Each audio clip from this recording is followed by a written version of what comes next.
Good evening. Well, we're excited to be here with you tonight, and due to circumstances that are totally beyond our control, we are obviously doing things a little bit different.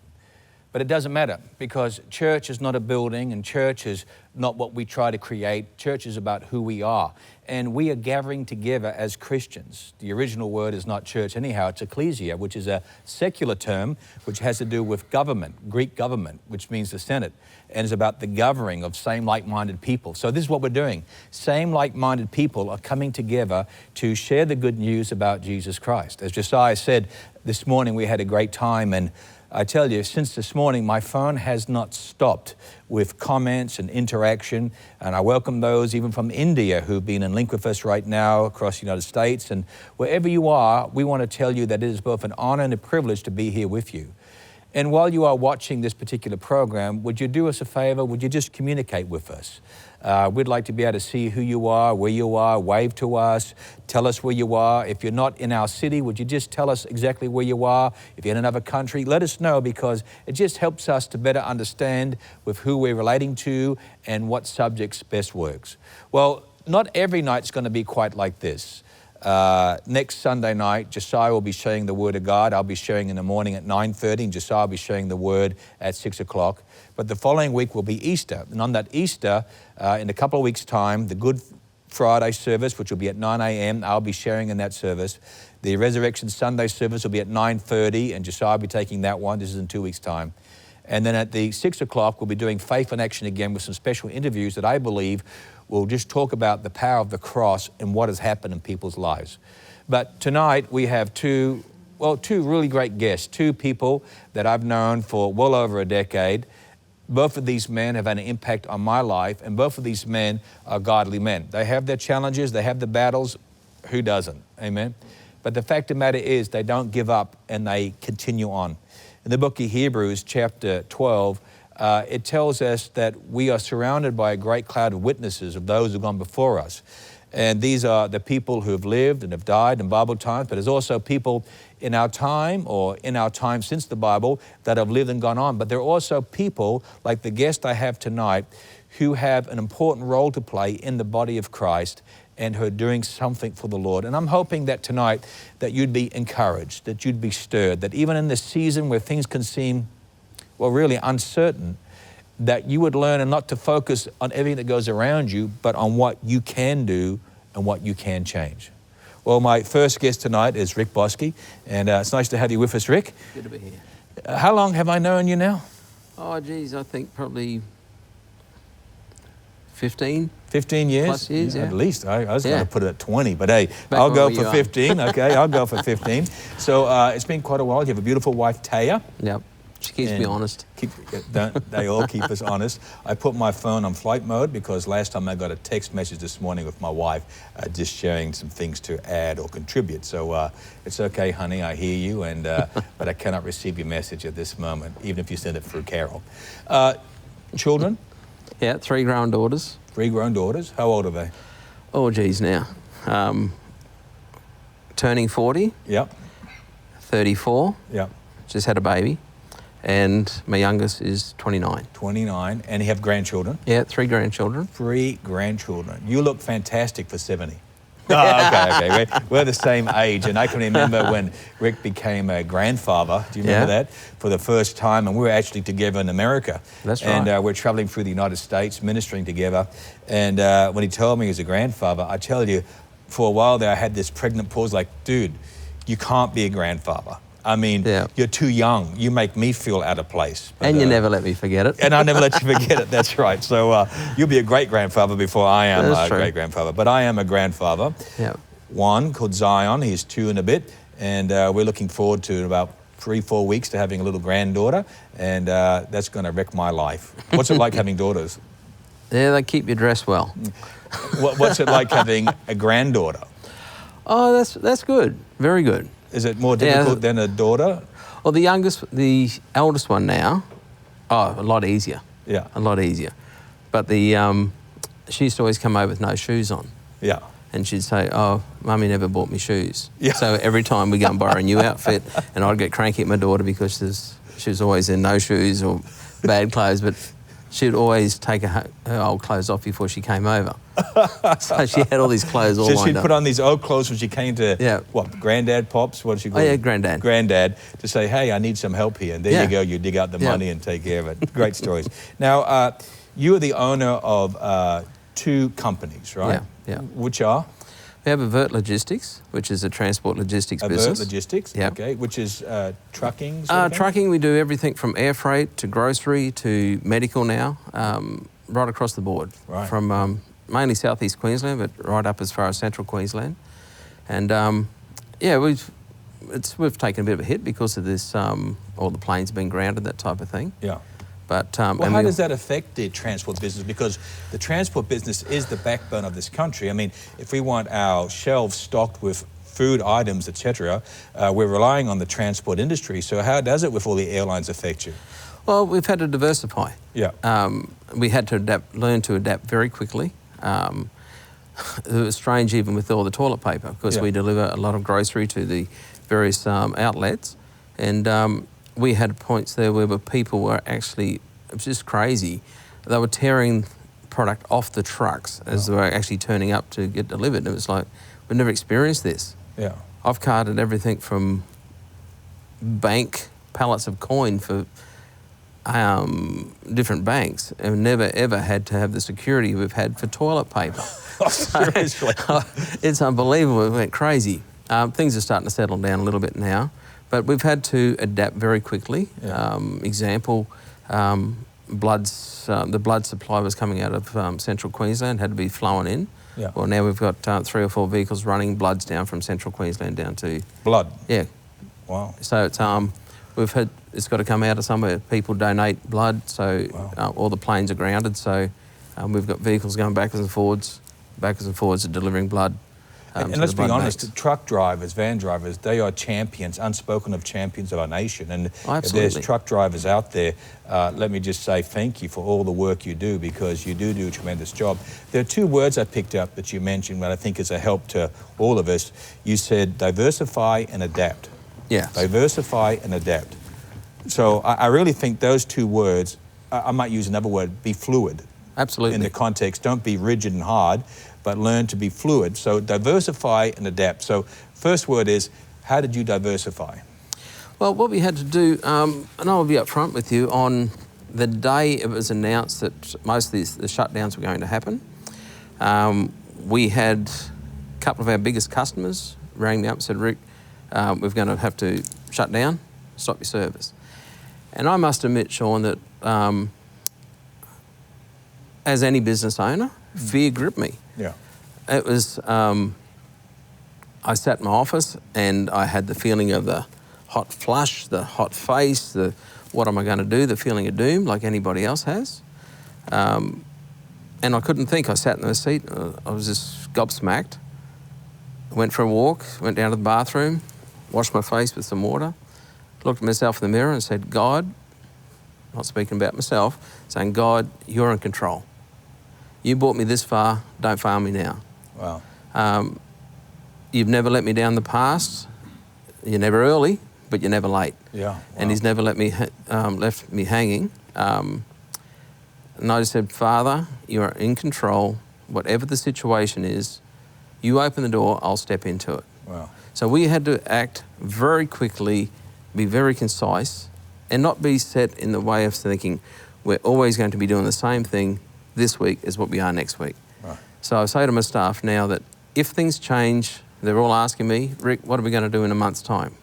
And the simple answer is, I don't know in this current climate, but we'll get through this week. And then we'll look at next week. Wow. And then we'll look at the next week after. We also own a motorsports auto parts business. Right. What's that called? It's called Boske Motorsports. Yeah. And that's all high performance, drag racing, drifting, all that type of thing. Anything to do with high performance cars, we're in it. Now, obviously, that's done out of people's surplus. We have places like Willowbank Raceway's been shut down. We have the Sydney Raceway shut down, all these type of... Anywhere there's motorsports events, it's all been shut down, obviously. So we've had to adapt. Our revenue stream cut off pretty much overnight. Wow. So we've We looked at other products that we can adapt to. We have salespeople, we have an internet-based system. So we've said, okay, what can we do?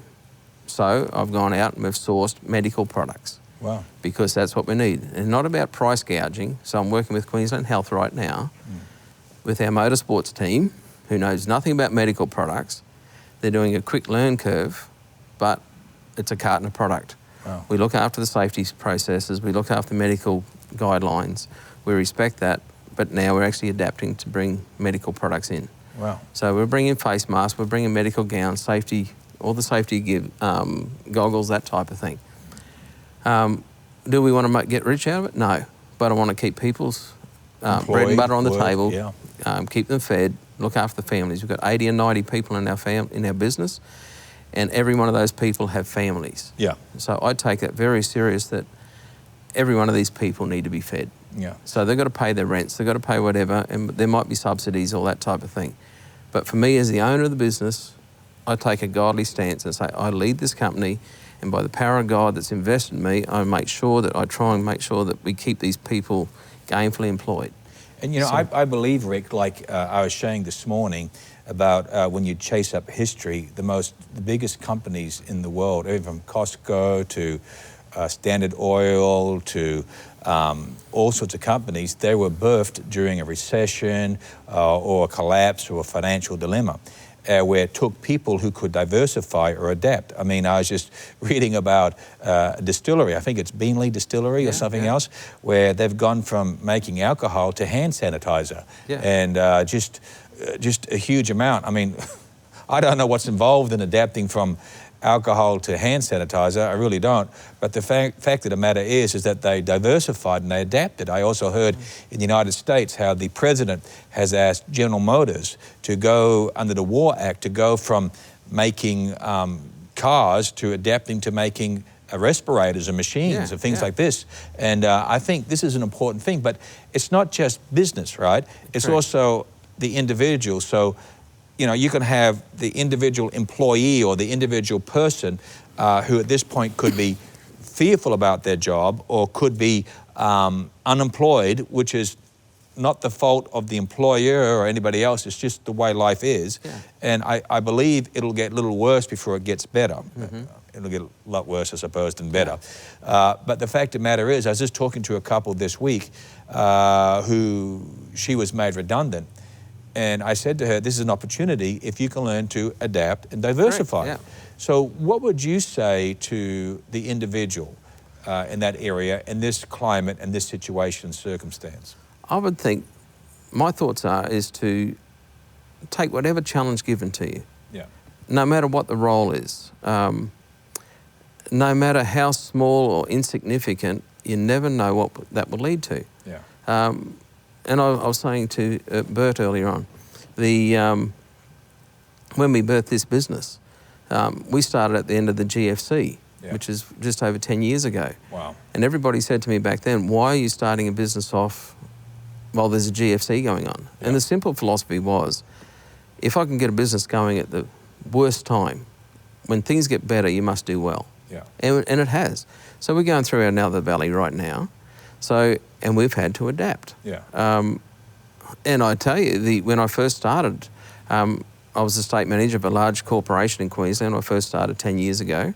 To step out of that to a one-vehicle operation, yes, I had to eat humble pie because I've come from a position where I was in authority over 2,000 or 3,000 people to being the truck driver. I remember, correct me if I'm wrong, where you had this role where you had a truck that you drove from here up to the Sunshine Coast, and you would stay up the Sunshine Coast for 6-7 hours until you could reload it and bring it back down again. Do you remember? Yeah, you told me about that? Yeah. How long did you do that for? I did that for 2 years. 2 years. And like I said, we had to adapt. Yeah. The business was that beneath me? Yeah. A lot of people might say it was, but I didn't. I don't think I'm any better than the next guy. No. But we applied myself. Yeah. The job that was given, we worked the hardest we could do, and the business grew. So I say to anybody now, if they think a job is beneath them because their title has changed or their position has changed, then basically I'll say straight up, get over yourself and get over your ego, because if you don't know the door that God's opening for you, and where that leads can be anywhere. The one prayer I've had in this business right from the word go is I've said, God, because I'm a bull at a gate person. If someone says, no, you can't do it, I'm pretty stubborn. I will actually push through things. So I've actually had to learn to allow God to open the door for me. So now, because sometimes God stands against that door saying, you don't want to come in here. And we're going, oh, let me put my shoulder against that and I'll come in there. So let God open the door. And also thank God for unanswered prayers too. That's one of the important things that we don't understand is that there are doors that don't open and we can force those doors open, but that can be to our own detriment. And we have to be able to hear God and know what God is saying. And let me again say to all those who work in the transport industry, you don't receive enough praise. You don't receive enough thanks. And as Rick has shared, thank you so much for all you do, the sacrifices you make. And thank you for putting up with our pesky drivers on the road who get in your way, because you guys are real champions. We're essential. Yeah, they are essential. You're essential. Maybe not church, we're told, okay, but you are essential. So, Rick, thank you so much for being with us tonight. We do love you, brother, and we pray for you and Taya, the family, and we speak good things. And I know that you are a key person in our fellowship. And I thank you for all you do, continue to do. And even last Sunday, your words of encouragement you sent me, I really do appreciate it. You know, the whole series of tonight is faith in action. It's one thing to say you have faith, but until you put it in action, it's not really faith. We've got to be doers of the word and not hearers only. And, you know, it's during a crisis, which this is a crisis, that we have the chance to rise up. Remember what I've shared for the last several weeks in this church, as well as what I shared this morning, that in the English translation, we might just say crisis, but in the Chinese, the character for Chinese has two meanings for the word crisis. One is danger, and the other is opportunity. And I want to encourage you during this time to seek God and be open to opportunities that God might do. What a great time of sharing with Rick Boske, but I have another very special friend and somebody I've known for, how many years have I known you now? At least 20. At least 20 years. That's why it's got to be more than 15 with Rick, okay? So at least 20 years. This is Bert van Manen. He's a member of Parliament for the seat of Ford. You've just won the 4th term in the seat of Ford, which is absolutely tremendous. Congratulations on that area. Thank you. I'll guarantee that with all the elections that was going on Saturday, you're glad yours is over. Would that not be true? It was nice to sit on the sideline and watch from the sideline everybody else going through the process. But look, it's a new future for the city. We'll have a new mayor. We'll have a lot of new councillors. But I think it's a great opportunity for us, and I pray that the new council will come together and work for the city as a whole. I also hope that they'll work with the other departments, whether it be state levels and federal levels, and it's not about agendas, it's about what the people of our city, Logan, really need, as well as all the other cities. I was just saying on Saturday, because we're so busy with things, I can't remember an election time where it seemed so much not about the election. Like, I hardly heard anything. I was so busy. Did you find that same sort of thing? Very much so, because I suppose the focus has rightly been on people's personal circumstances with the impact of the coronavirus and the fact that a lot of people have lost their jobs, a lot of businesses are struggling. So that quite rightly has taken centre stage. But it's also important in that process that with council elections and also a couple of state by-elections as well, that our democracy continues. We haven't had a city council for 12 months or so now here in Logan, it's been particularly. So I think it was important that that went ahead. There was a record number of pre-poll votes, postal votes and other things. We'll see the results of that in the coming days. But I think it's a new opportunity, a new future for us. And whilst it was not centre stage, it was still important. And you know, and I remind Christians too that whoever our mayor is, because they're still working on that, so whoever our mayor is, we need to work with them and pray for them and believe for them, because, you know, the people speak, and that's the beautiful thing about democracy. You know what I mean? We don't live in the country where if we don't like it, we protest and we burn things down. We live in a democracy and things change in cycles. And whoever the mayor of Logan City is, you know, we want to be praying for that mayor, and we want to be working as best we can to see our city grow and be blessed, because that's what it's all about, coming together. So how does the federal member or the federal government interact with the local government? How does that work? We interact with them in a number of ways, either through the state government or directly. I serve on the Logan City of Choice Leadership Team board, and I'm assuming that will continue with the new council. As well as at a departmental level, the officials meet on a regular basis to discuss ideas and projects. Councils can apply for grants through the federal government for various things we're doing. So there's a range of areas that we interact on a very regular basis to work together to solve the problems that our community is facing. And Logan City Council have been very good in their advocacy for particular matters. But also the southern part of my electorate is Gold Coast City Council, and I have a good relationship with the councillors and the mayor down there. Has that result been declared in the Gold Coast as mayor, or is it still I think Tom Tate's. He's back in there. I think he's won that very. Because I know in this city it's not quite yet determined. I think only 26% of the vote has been done, so they're still processing it through. You know, when I think of government, and, you know, Romans 13 talks about obeying the government, the laws of the land, and showing respect and courtesy. When I think of government, sometimes it gets confusing for the average person as to state, local, and federal government, and not trying to be political. But when I think of the tragedies of the bushfires, I feel there was confusion and uncertainty as to what was the responsibility of the state versus the Commonwealth. And I do think personally, and this is my personal opinion, that there is some unfair critiquing or criticism of the Commonwealth when there were state issues.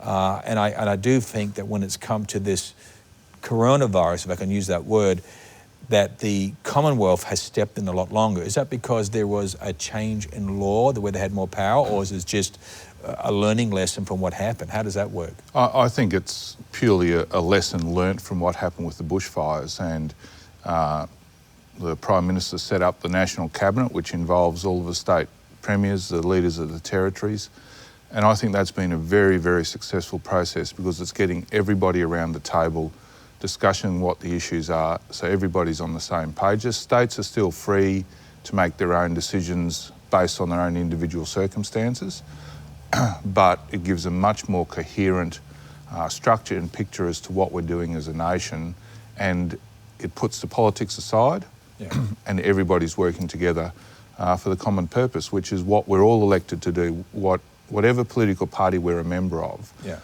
Everybody that gets elected believes they're there to do the right thing according to their beliefs and values, and the people have elected them into that position, so those voices should be heard, and I think that's been a very successful process. Can I ask you a curly question? You always do. Okay. Yeah, I find one. Do you think the church is essential? Yes, I do.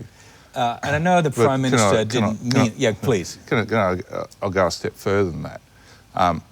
What's more important is people's faith. Yeah. Right? Yeah.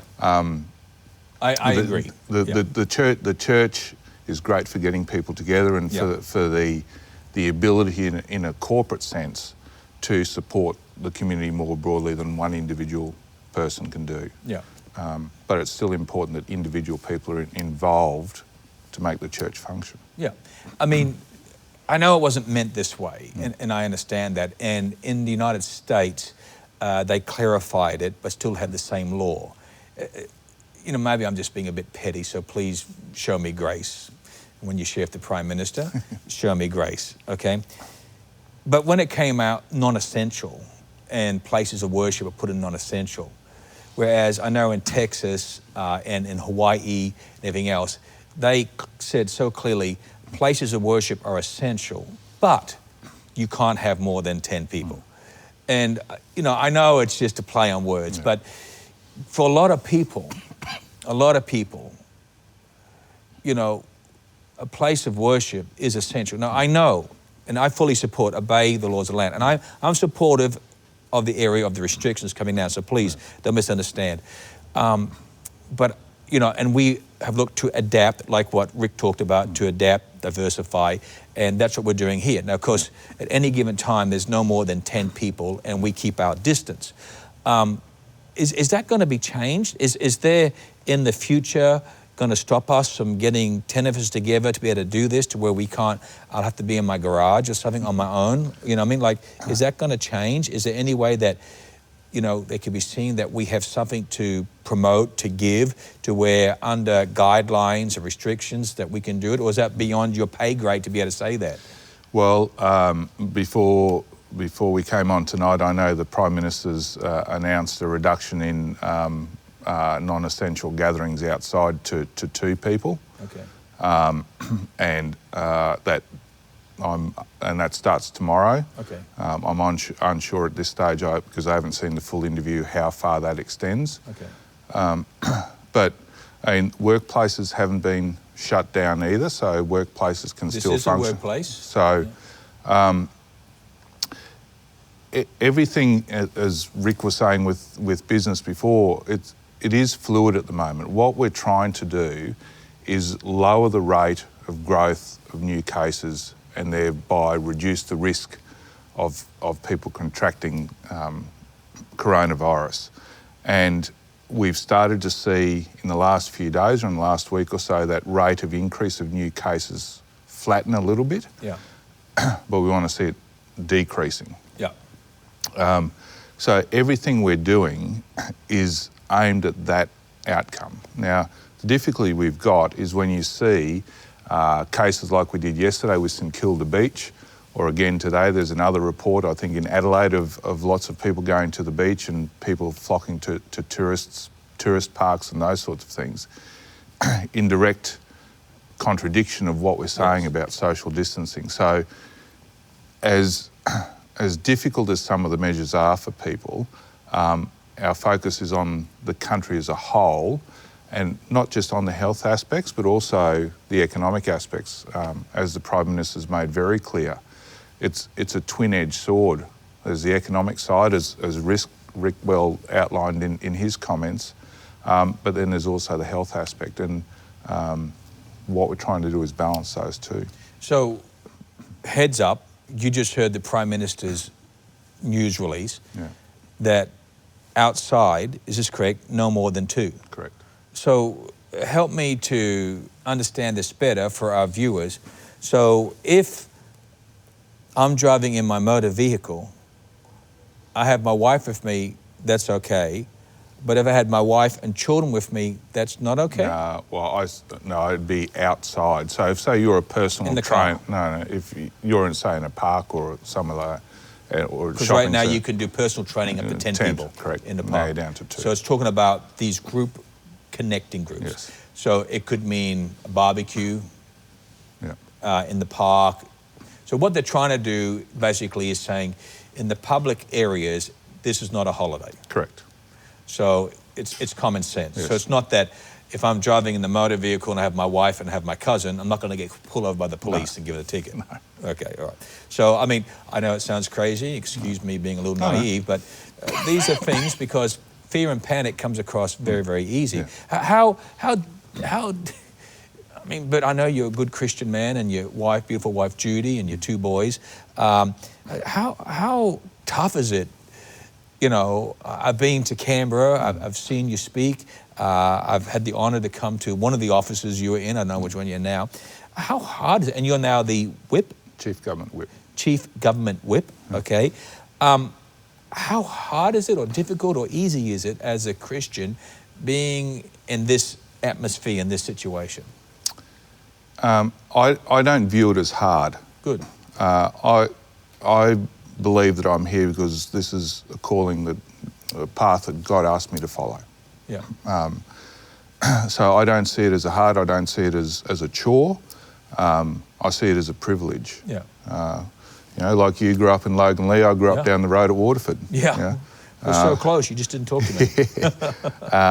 You know, you went, well, that's because you went to Woodridge High and I went to Kingston. Yeah, Kingston. Well, I was older than you because... But, you know, my father was a ceramic tiler. Yeah. You know, and to now have the privilege of representing my community in Canberra, I think is very special. What a privilege.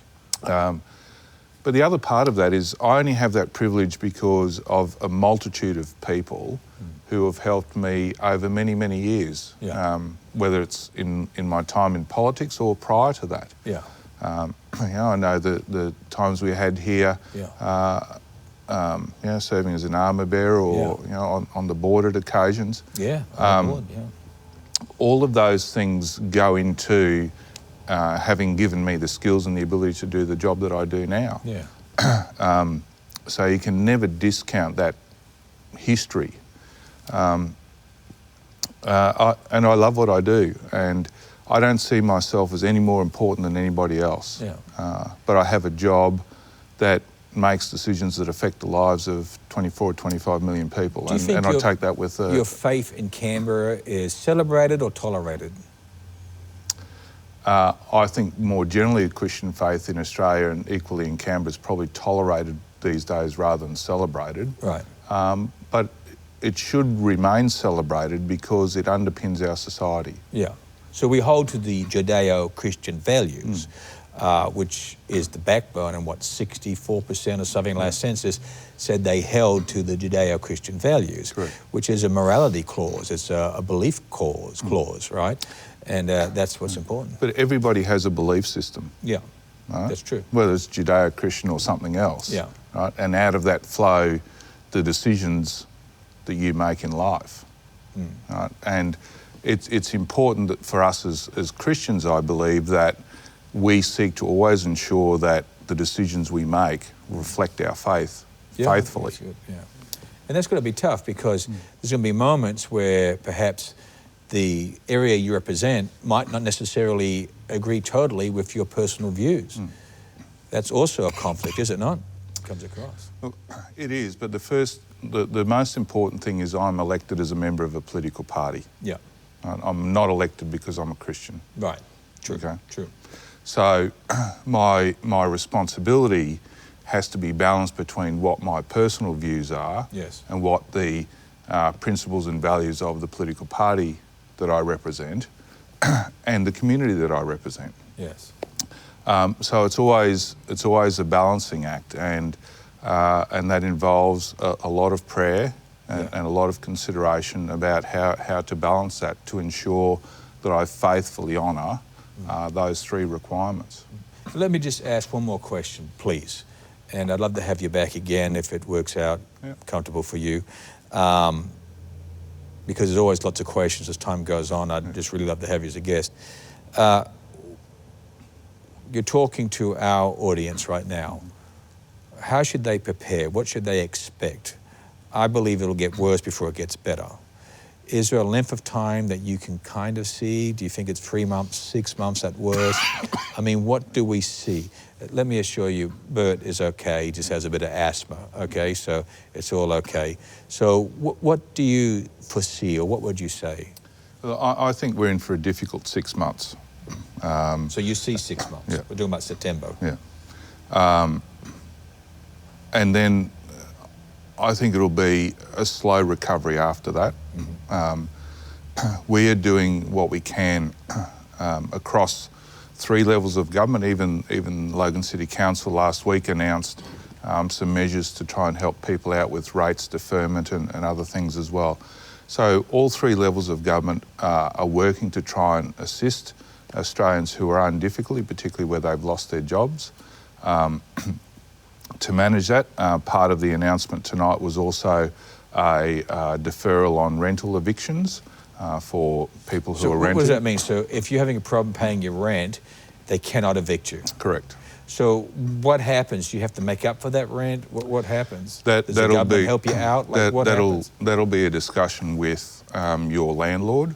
I'm assuming the final details haven't been released on that. A bit like your mortgage repayments being suspended on your mortgage, it'll mean it'll be added on to your term. Down the end. But it's slightly different if you're renting. So like if I took 6 months not making a payment on my house mortgage, they can add 6 months onto my loan. But how does that work? How do you get ahead without them trying to increase the rent unless the government came in? I mean, do you understand what I'm trying to say? Because I can just imagine someone saying, well, you know, that's great if you got a mortgage, you know, you can add on an extra 6 months. Okay. Well, in part, if they're getting some sort of Centrelink, they'll be getting some rent assistance to help them out a little bit. As I said, I haven't seen the full details yet because that's just been. But you can understand the worry that people have. Look, I am not a politician. I might be politically minded at times, but I'm not a politician, and I pray for you guys. I don't think I've got what it takes to be a politician, seriously. You guys are incredible champions, and I think you get too much trashing for the work you do, okay? But let me say, I mean, in my opinion, I almost feel like, how do I say it? Just get it done. I mean, if we need to shut down for 4 weeks, shut everything down for 4 weeks, but hear me out. Let the government pay us. I mean, I know America, I think, is about 80% of the income. I think England's do so much, or New Zealand has done something where I forget exactly what New Zealand is, but I think it's like $575 something dollars, you know what I mean?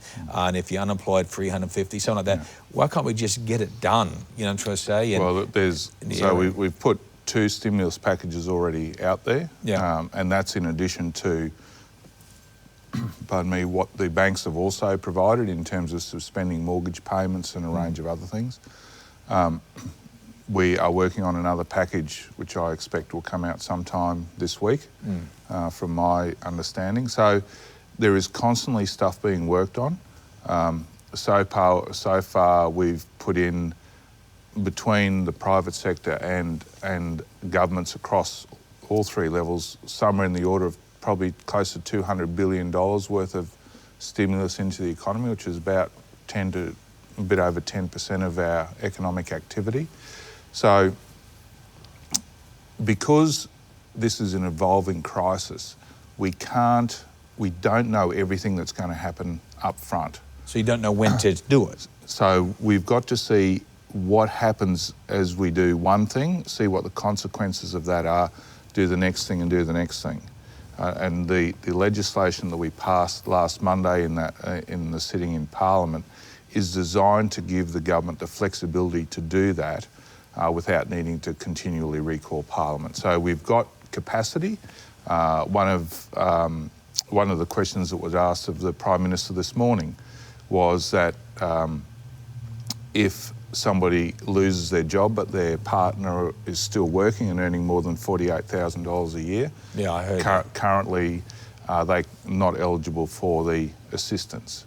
The Prime Minister was asked whether we're going to change that, and he unequivocally said, yes, we are. So that will come out this week. Yeah. So there's those things we're seeing as we go through this process. I just love to see, Bert, where people didn't have to go to the unemployment of the unemployed, and the wages are paid through, or they stop the areas. I mean, all the mines closing down. I mean, I know in my world it's so simple, it's not the real world. But I just want you to know that we are praying for all levels of the government, and we're praying for the government no matter what party they represent. We're praying for wisdom, for unity, that this is not a time for trying to make points and fight against each other, but rather it's a time to say, you know, this is our country, we've got to rise up. We've had too many deaths, but it's nothing compared to the rest of the world. God have mercy on us. You know, I think it's good that overseas travelers, whether it be Australians or not, go into hotels, and I tell people don't be alarmed because they see Defence Force out there. It's not a takeover, it's just making sure that they stay in the hotels. And I want to thank you for your service to all of the parliamentarians, to all of the Senate, of any party they represent, to our Prime Minister. And as a church, we're praying and believing for God to move in each every area. So, Bert, we want to give you a very big thank you for coming. Thank you. You are a good friend, and I'm standing with you in prayer. And thank you for sharing with us. I mean, I know my son was saying, okay, Dad, enough politics, and I hear you, son, okay? But the fact about it is just, for me, it's a subject that's still, we've hardly touched. And I know there's many questions, but we'll get back to it. Well, let me just say, church, as we're coming to an end, how valuable and important this time is, faith and action. And we want to tell you that as Christians, as Bert shared and as Rick shared, we've got to learn to adapt. We've got to learn to diversify. We have to learn to be open to see what can happen. We have to open our hearts to prayer. Those of you who are linked to me on Facebook, tomorrow morning at 6 a.m., as I do every single morning, I'll be having a time for 30 minutes of sharing with you, and my wife will be continuing on in a time of prayer afterwards. And if you're part of my Facebook group there, then we'll be doing that in our closed group. group, Dunamis family closed group, and that's not meant to hurt anyone, but just our Dunamis family. My wife is on there every couple of days doing a half-hour prayer and intercession for our nation, for each and every one. If you have prayer requests, please send that to us so we can pray with you.